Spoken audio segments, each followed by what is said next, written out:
আমাদের মহিলা মানুষ বা মেয়ে মানুষ যাই বলি না কেন, একটাই সমস্যা, কোথাও যাওয়ার জন্য কোনো ড্রেসই খুঁজে পাওয়া যায় না। যত আলমারি, ওয়ার্ড্রোব, ড্রেসিং টেবিল সব খুঁজবেন আপনি, ভালো কোনো ড্রেস পাওয়া যাবে না।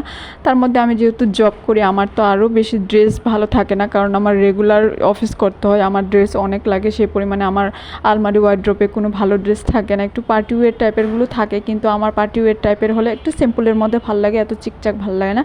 এক জায়গায় যাব, আমি ড্রেস কালেক্ট করতেই পারছিলাম না, নর্মাল একটু শাড়ি দেখতেছিলাম, আবার সাদা স্কার্টটা বের করছিলাম, যেহেতু মেঘলা দিন পরা তো যাবেই না। এই স্কার্ট এত গাউনের মতো, এগুলো তো পরাই যাবে না। আর কালো গাউনটাও ভাবতেছি পরবো, কিন্তু ভাবতেছি না, এটা তো গরম লাগবে অনেক। আবার ঢাকা শহরে তো মনে করেন যে বৃষ্টি হলেও মানে গরমের শেষ নাই, যার জন্য ভাবতে ভাবতে যাই হোক সিম্পল একটা ড্রেস পরে চলে গেলাম। তো মিনিসোতে চলে গিয়েছিলাম একটু কি মানে একটা জিনিস দেখার জন্য। তো বৃষ্টির জন্য একটা জুতো দেখতে গেছিলাম, তো ওটা খুবই কমফোর্ট। হয়তো এইরকম এলাকায় পড়লে ওইটা মনে করবে যে কার্টুনের মতো, এগুলো কি জুতো পরে। আসলে এগুলো হচ্ছে ফরেনাররা খুবই পরে, কারণ ফরেনাররা এগুলো কমফোর্ট ফিল করে। তো আমরা যেহেতু গুলশান বন্যা এলাকায় জব করে, আমরা জানি এইসব কোনো হাস্যকর ব্যাপারই না। যেগুলো আমরা ওয়েস্টার্ন হিসেবে পড়ি, ওগুলো নর্মাল এলাকাগুলোতে মনে করে খেত, আসলে বিষয়টা এরকম না। তো আমরা ওই এলাকায় জব করে আমরা আসলে বুঝি ফ্যাশনেবল কোনগুলো। তো এই জুতোগুলো বৃষ্টির জন্য খুবই ভালো। আসলে ফরেনাররা খুবই ভালো মানুষ, কারণ তারা নিজেদের কমফোর্টকে আগে হচ্ছে প্রাধান্য দিয়ে থাকে, তারা কখনোই মানুষের হাসাহাসিকে প্রাধান্য দেয় না।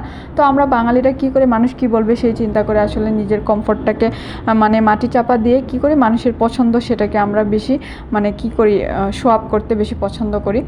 তো বিষয়টা এরকম না। তো জুতোটা অনেক ভালো, বৃষ্টির দিন কাদা উঠে না, আপনি নবাবজাদির মতো হেঁটে গেলে কোনো সমস্যা হবে না। তাছাড়া আমরা যে নর্মাল জুতোগুলো পরি, কেডস পরি, উঁচা জুতো পরি, সব কিছু ম্যাক্সিমাম জুতোই কিন্তু কাদা উঠে। তার মধ্যে আমি তো হাঁটতে পারি না ভালো করে, অনেকে আবার বৃষ্টির সময় খুব সুন্দরভাবে হাঁটতে পারে, যে কোনো জুতোই পরি। তো মিনিশোতে চলে গিয়ে আসলে সাইজের কোনো জুতো পাচ্ছিলাম না, তো কিনা হয় নাই, অন্য কোথাও দেখতে হবে স্বাভাবিক। তো এখানে একটা জিনিস কিনতে গিয়ে আমরা অনেক কিছু দেখে ফেলছিলাম, বাচ্চাদের খেলনা টেলনা, ক্লিপস, তারপরে তো আছেই পারফিউমগুলো দেখতেছিলাম গিফটের জন্য একটু। তো একজনের জন্য গিফট করতে হবে। তো পারফিউমগুলো বেশি না, হাই রেঞ্জের মধ্যে 2,500 টাকা। যেমন অন্যান্য ব্র্যান্ডেরগুলো কিন্তু অনেক দাম, 14-15 হাজার টাকা, 5,000 টাকা নর্মাল প্রাইস, কিন্তু এইখানে মিনিসোতে 700-800, 1,000 টাকার মধ্যে আপনি মানে বাজেট করে কিনতে পারবেন। তো এইগুলো হচ্ছে নেল রিমুভারের দামটা একটু বেশি, যেহেতু এগুলো made in China, Miniso made in China, এটা আমরা জানি। তো এর জন্য একটু প্রাইসটা আছে, যেহেতু ইম্পোর্টেড এই প্রোডাক্টসগুলো। পারফিউমগুলো দেখতেছিলাম, পারফিউম আমার একসময় অনেক পছন্দ ছিল, এখন তো পারফিউম ইউজ করি না, নর্মালি রোলন ইউজ করি। তো অ্যালকোহল ফ্রি যেগুলো, ওগুলোই দেখতে হয়। তো এদিকে এই যে পিঙ্কিশ বাচ্চাদের আইটেম দেখতে আসলেই কিন্তু খুব ভাল লাগে, মানে কি বলবো, মিনিসো মানেই হচ্ছে পিঙ্কস হচ্ছে তাদের জন্য খুবই মনে হয় ভালো। তারপর টেস্ট্রিতে চলে গেছিলাম একটু কেক দেখার জন্য, যেহেতু একজনের বার্থডে আছে, কেক দেখবো এর জন্য।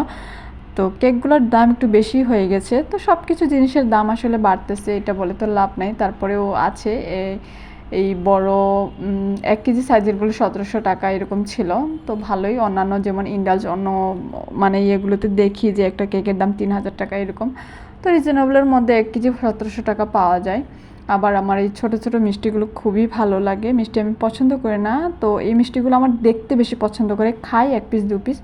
তারপর বাসায় চলে আসলাম, কি আর করব, বাসায় চলে এসে যে স্যান্ডউইচটা, এটা আমি যদিও কিনি নাই, এটা হচ্ছে খুব স্পেশাল একটা স্যান্ডউইচ ছিল, হান্টার বিফ বলে কথা। প্রাইসটাও ওইরকমই নিয়েছি, আমি নিজের টাকাতে জীবনও কিনবো না ভাই, যেহেতু এটা নিয়ে আসছে যার জন্য খাবো। খুবই ভালো ছিল, বিফের পরিমাণটা অনেক বেশি ছিল, খুবই ইয়াম্মি ছিল।